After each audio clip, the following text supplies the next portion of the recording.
Guys guys আজকে যাচ্ছি নবমী পূজাতে। সো আজকে তো পূজা অনেকে দিন হয়ে গেছে। সো স্কুল থেকে আসতে অনেকে লেট হয়ে গেল। তারপর মা বললেন যে মানে আজকে নবমী পূজা হচ্ছে, তুই মানে পূজাতে যাবি না? কে বলছে ঠিক আছে যাবো।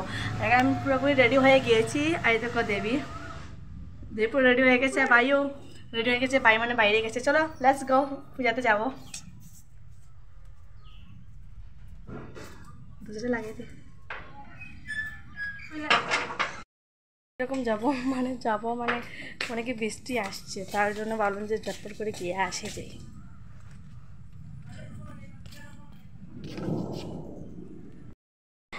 এসে গেলাম পুজোতে। এখানে এসে দেখলাম হাইরে কি কাণ্ড, প্রসাদ সব মানে মাটির থেকে মানে নিচে থেকে উঠে মানে টেবিলের মধ্যে রাখা হয়ে গেছে, কারণ অনেকে বৃষ্টি দিচ্ছিলো। এদিকে মানে দুর্গা মানে এই সেদিকে খুবই জল হচ্ছিলো। আর এদিকে বলতে কোন দিকে মানে প্রণাম করবো, এদিকে মানে মানে ব্রাহ্মণ বলছিলো যে এই সেটে এসে প্রণাম করে। কারণ এদিকে ভাবলাম যে ঠিক আছে আমি ওইখান থেকে প্রণাম করে নিই। এদিকে প্রণাম করে মানে দুর্গাকে দেখে নিলাম। মানে ডেকোরেশনটা খুবই সুন্দর হয়েছে, আমার তো ডেকোরেশনটা দেখে খুবই ভালো লাগছে। তো বৃষ্টি অনেক কিছু নষ্ট করে দিয়েছে। ভাবছিলাম মানে কালকে সকালে আসবে, বাট মা বললেন যে কালকে ঘুম থেকে উঠে আবার কীরকম আসতে পারবি না, স্কুল তো আসছে, চল মানে আজকে চল যে মানে গিয়ে আয় মানে ঠাকুরকে প্রণাম করে নিয়ে। এদিকে কাঁচা প্রসাদ খেয়ে ভাবলাম চলো এখন প্রসাদটা খেয়ে আসি, কেননা আমি তো স্কুল থেকে এসেই মানে চট্ট করে এসে গেলাম খাওয়া দাওয়াটা করিয়ে নিই। তার জন্য বললাম যে এখান প্রসাদটা খেয়ে নিই, তারপর ঠাকুর দর্শন তো করিয়ে নিয়েছিলাম। আর ভাবলাম যে ঠিক আছে চলো আমরা এবার মানে প্রসাদটা খেয়ে নিই। প্রসাদ খাওয়ার জন্য গিয়েছিলাম। ভাই বলছিল যে ভাই আমার জন্য একটু দ্বারা আমি প্রসাদটা মানে খাঁচা প্রসাদটা খেয়েছি। আমি যে ঠিক আছে তুই আমার সাথে আয়, আমি এখানে বসে আছি। এদিকে মানে ভাইয়ের জন্য ওয়েট করতে করতে এসে গেলাম। আমার ভাইয়ের নিজের সাথে বসেছে, আর আমি আমার মানে আমার বসে ছেলে ওই মানে আমার মানে ওর নাম হচ্ছে কুটু। মানে ও আমাদের সাথে এসেছে। তাহলে যে চলো এখন খাওয়া দাওয়া করে নিই, যেহেতু খুব মানে ব্যস্ত ছিলাম, তো তার জন্য খাওয়া দাওয়াটা করতে পারিনি। এদিকে খুব মানে প্রসাদটা দেখলো খুবই সুন্দর। কাঁচা প্রসাদটা প্রথমে খেয়েছিলাম, তারপর দিল মানে খিচুড়ি আর সবজি আর একটা পাঁপড়। তবে খাওয়া দাওয়া করে এখানে এসে বসে আবার দুর্গা মাকে দেখে নিলাম। দুর্গা মা তো খুবই সুন্দর হচ্ছিলো, ডেকোরেশনটা খুবই ভালো লাগছিলো। তার জন্য বসে বসে ভাবলাম যে কীরকম একটা করা যায়। বাট খাওয়াতে বসেই মানে অনেকই বৃষ্টি পড়ছিলো। ভাবলাম যে কীরকম যে এটা হবে ঠাকুরই জানে, কেননা কালকে হচ্ছে দশমী, সো আজকে তো পূজা হচ্ছেই।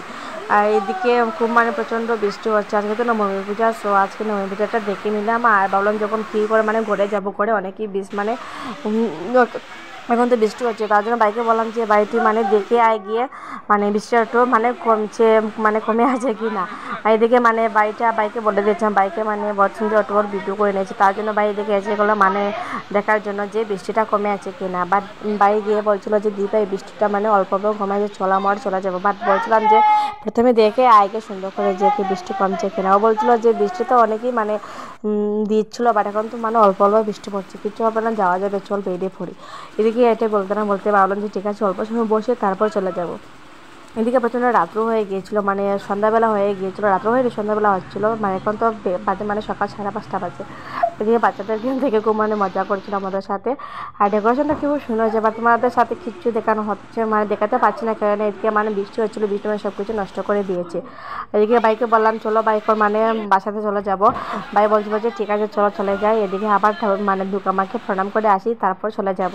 এদিকে ভাই আমাকে আনতে গিয়েছিলো, বলছিল চলো দিদিভাই, এবং করেছিল যে অনেকে লেট হয়ে যাচ্ছিলো। এদিকে দেখো পুরো রাত্র হয়ে গিয়েছে। আর এদিকে ভাই ধরে ধরে যাচ্ছিলো, এদিকে কুটু যাচ্ছিলো। আর এদিকে ভালো চলো আমরাই চলে যাই। আমি এখানে বসে বসে কী করবো, এদিকে প্রচণ্ড বৃষ্টি হচ্ছিলো। দেখো না মানে কি বলবো, ডেকোরেশনটা কিছু মানে দেখতাম মানে তোমাদের সাথে তো শেয়ার করতে পারছি না। আর দেখো আমি আর দেরি এসে মানে একটি গাড়ির মধ্যে বসে আসলাম। ভাবলাম চলে এখন ঝটপট করে বাসাতে চলে যাই, তো গাড়ির মধ্যে কিছু দেখতে তোমাদের সাথে দেখাতে পারছি না। আর মানে খুব মানে সন্ধ্যাবেলাও হয়ে গেছে, আর মানে খুব মানে প্রচণ্ড বৃষ্টি হচ্ছিলো। তারপর আর কি ঝটপট করে এসে গেলাম ঘরের মধ্যে ফ্রেশ হয়ে। ভাবলাম যে মা বলেন যে প্রসাদটা খেয়েছে, প্রসাদটা খেয়েছে, তবে মার জন্য অল্প গাড়ি প্রসাদ আনলো, মানে ভাই আনলো। আর দেখে দেবীকে বললাম যে দেবী চল মানে এখন দোকান থেকে একটু মানে কিছু খেয়ে আসি। তার জন্য দোকানে গিয়ে ভাবলাম যে কী খাবো, কেননা এখন তো খিচুড়ি খেয়ে এসেছে, পুরো পেটটা পুরো ভরেই আছে। তারা বললাম যে মা বলছিলেন যে একটি ফ্রিজের মধ্যে নাকি মানে অর্ধেক পুরো একটি তরমুজ রয়ে আছে, চলো এটি খাবো। আমি বলছি ঠিক আছে তুমি এটি মানে দেবীকে বললাম যে তুই এটা খেয়ে মানে খেটে রাখ, আমি আসছি সন্ধ্যা বাতিটা দিয়ে এসে যাই। মানে সন্ধ্যা বাতিটা দেওয়ার টাইম তো আমি দুর্গা বাড়িতেই ছিলাম। তারপর ঠিক আছে এমনি দেখা দিয়ে মানে প্রণামটা করে আসি।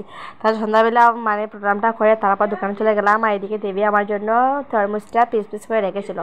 আর তরমুজ খেতে গিয়ে অনেকেই ভেজাল হয়ে গিয়েছিলো। ভাইকে বলেছিলাম যে ভাই তুই আমার জন্য একটু চামচটা নিয়ে আয়, বাট ও বলছিল যে দিদি ভাই চামচ দিয়ে কী করবে, এই নেড়াটা দিয়ে খেয়ে দেবো। তোমাদের সাথে দেখাচ্ছি যে আমি কী দিয়ে মানে তরমুজটা খাচ্ছিলাম। বাট আমি এখানে এসে দেখলাম যে দেবী এখনও মানে আমার জন্য এটা রেখেনি, বাট বলেছিল যে আমরা সবাই খেয়ে নিচ্ছি, তুই তোরটা খেয়ে নেয়। বলছে আমি তোকে বলছিলাম পিস পিস করেছিলাম, বাট এরকম তুই কী পিস করেছিস। ও বলছে না না আমার মানে পুরোটা এখনও রয়েছে, যারা তোকে দিচ্ছি। মানে আমার সাথে মজা করেছিল। এদিকে তরমুজটা দেখে আমার খুবই ভালো লাগছিলো খেতে, আমার খুবই সুন্দর তরমুজটা দেখতে ভালো লাগছিলো।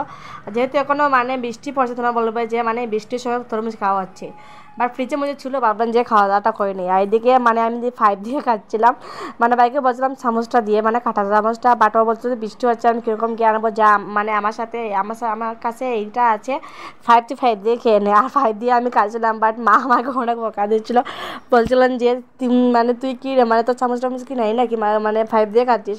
আমার ছিলাম যে কোনো একটি জিনিস হলেই হচ্ছে, কেননা এটি মানে জাস্ট খালি একটু নরমে আছে, চটচট করে ঢুকে যাবে। এদিকে বাইকে দিয়েছিলাম, বাই বলেছিল আমাকে দিয়ে দে, মানে এক পিস মুখে দিলাম। বলছে ঠিক আছে। আমি বলছিলাম যে আছে আমার কাছে আরও আছে, খাবি না? কেউ বলছে না আমি খাবো না, আমি খাওয়া দাওয়া করে নিয়েছি, তুই খাওয়া দাওয়া করে এটা নে। এদিকে পরে গিয়ে রান্না তো করতে হবে। এদিকে বাইরে গিয়ে নমডম করছে ও, মানে ব্লগে আসতে আসে না, তারপরে মানে মাঝে মধ্যে এসে পরে নিজের ইচ্ছাই। আমি তো ওকে মানে ব্লগে আনতে চাই, বাট বাই আসতে চায় না, তার জন্য আমি আসি না। আর এদিকে তো ছোটো করে খাওয়া দাওয়া হয়ে গেলো। এদিকে ভাবলাম যে কারেন্টটা যখন এসে গেছে, চলো মা আমাকে মানে এটি ডেঙ্গাটা খেতে দেবে, আমি রান্নাটা করে নেবো, যেহেতু এখন পুরো 8:30 বেজে গিয়েছিলো। এদিকে বাইরে বেশি নবরং করেছিল, বলছিলাম যে তোর পড়াশোনা নাই নাকি, এখানে বেশি নবরং করছিস। ও বলছিলো যে আমার মানে ক্লাসটা ভালোভাবে শুরু হয়নি, তার জন্যই মানে আমি পড়তে এখন বসবো না, আমি অল্প পরেই বসবো।